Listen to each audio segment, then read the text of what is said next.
అరవింద్ గారు చేసిన కామెంట్స్ ఏవైతే ఉన్నాయో ప్రస్తుతం సోషల్ మీడియాలో బాగా వైరల్ అవుతున్నాయి. మెగా అభిమానులకి సారీ కూడా చెప్పాడు ఆయన. అంటే అంతకుముందు గేమ్ చేంజర్ గురించి ఇట్లాగా తగ్గించినట్టు మాట్లాడాడు అని చెప్పేసి ఫ్యాన్స్ తిట్టంగానే అది వెంటనే గ్రహించి ఆయన ప్రెస్ మీట్ పెట్టి సారీ చెప్పాడు. దీని గురించి మీరేమంటారు? వాస్తవంగా అయితే ఆయన ఏం తప్పే మాట్లాడలేదు, సారీ చెప్పవలసిన అవసరం కూడా లేదు. కాకపోతే మెగా అభిమానులు అయ్యారు, ఇలా ట్రోల్ చేస్తున్నారు, ఎందుకు లేనేసి సారీ చెప్పుకుంటారు. కానీ అయినా ఆయన అన్న దాంట్లో ఏం తప్పు ఉంది? వాస్తవంగా మెగా అభిమానులు ఒకటి, మన అల్లు అర్జున్ అభిమానులు ఒకటి కాదండి, అందరూ ఒకటే. కాకపోతే కొంతమంది మధ్యలో వెరితలు వేసిన అభిమానులు ఉంటారు కదా, వాళ్ళు చేస్తున్నటువంటి ఇలాంటి ట్రోలింగ్ వల్ల ఫ్యామిలీల్లో కొంచెం సిచ్చులు వస్తుంటాయి, అభిమానుల్లో కొంచెం డివైడింగ్ వస్తుంది. కాబట్టి అలా ఎవరు మాట్లాడకూడదు, అందరూ కలిసి ఉండాలని అనుకోవాలా ఫ్యామిలీస్. అంతేగాని విడిపోవాలా, వారు వచ్చేయాలా, రెండు కుటుంబాల మధ్య యుద్ధం వచ్చేయాలని ప్లాన్. మొన్న లైలా విశ్వక్సేన్ ఈవెంట్ లో చిరంజీవి గారు గెస్ట్ గా వస్తే పుష్ప 2 హిట్ అవ్వడం నాకు చాలా ఆనందంగా ఉందని చెప్పేసి కూడా అన్నారు ఆయన. వాళ్ళ దగ్గర వాళ్ళకి ఏమి ఉండవు అండి, అలాంటి అరమరికలు ఏమి ఉండవు, వాళ్ళంతా ఒకటే మంచి ఫ్యామిలీ. బయట రకరకాలుగా మాట్లాడతారంటారా? వీళ్ళు అంతే వెర్రితల్లి, నేను చెప్పాను కదా, వెర్రితల్లి వేసినటువంటి అభిమానులు.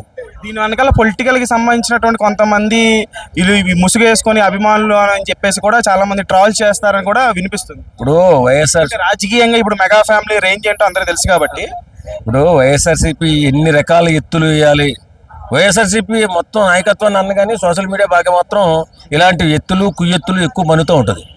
కాబట్టి ఎవరో అలా ఆలోచించొద్దండి, అందరూ ఒకటే. Mega family, Allu Arjun family ఒకటే, వాళ్ళే అంతా మెగా ఫ్యామిలీ అంతే తప్ప. మరి ఎంత సంస్కారంగా చిరంజీవి గారు ఎలా చెప్పాడండి సినిమా గురించి, అక్కడ అలా మాట్లాడాల్సిన అవసరం లేదు. కాకపోతే ఏంటంటే చెప్పాలి, మేమంతా ఒకటేనా బాబు ఎదవల్లారా, మీరు అర్థం చేసుకుంటా అని చెప్తున్నారు, కానీ మన విజయవాడలో వింటలే, వాళ్ళందరూ ఒకటే.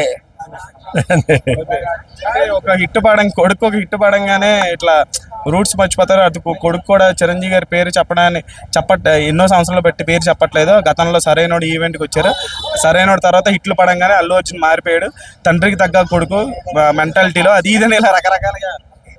ఇప్పుడు ఎవరికైనా ప్రజారాజ్యంలో కూడా ఇట్లా అల్లు అరవింద్ గారి మీద రకరకాల కామెంట్స్ వినిపించాయి మనకి.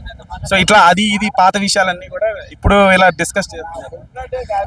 ఏం డిస్కషన్ ఏముండదండి. ఇప్పుడు వాస్తవంగా మధ్యలో ఉన్నటువంటి వీళ్ళే తప్ప వాళ్ళకి ఎలాంటి అరమరికలు లేవు. వాళ్ళకి ఎందుకు ఉంటాయండి? ఫ్యామిలీస్ ఎప్పుడు కలిసే ఉంటారు, వాళ్ళ ఇంట్లో వీళ్ళ మనసు ఉంటారు, ఇంట్లో వాళ్ళ మనసు ఉంటారు, అందరూ కలిపి మెగా ఇంట్లో ఉండాలని కోరిక చిరంజీవి గారికి ఉంటుంది. అందులో ఏ ఒక్కరి దగ్గర ఒప్పుకోడు కదా. ఒక భోజనం వండారు, అందరం కలిపి తినాలరా అని చెప్పి ప్లాన్ చేసి మొత్తం అంతా కుటుంబం మొత్తం చిరంజీవి గారి ఇంట్లో ఉండాలి, లేకపోతే ఒప్పుకోడు అతను.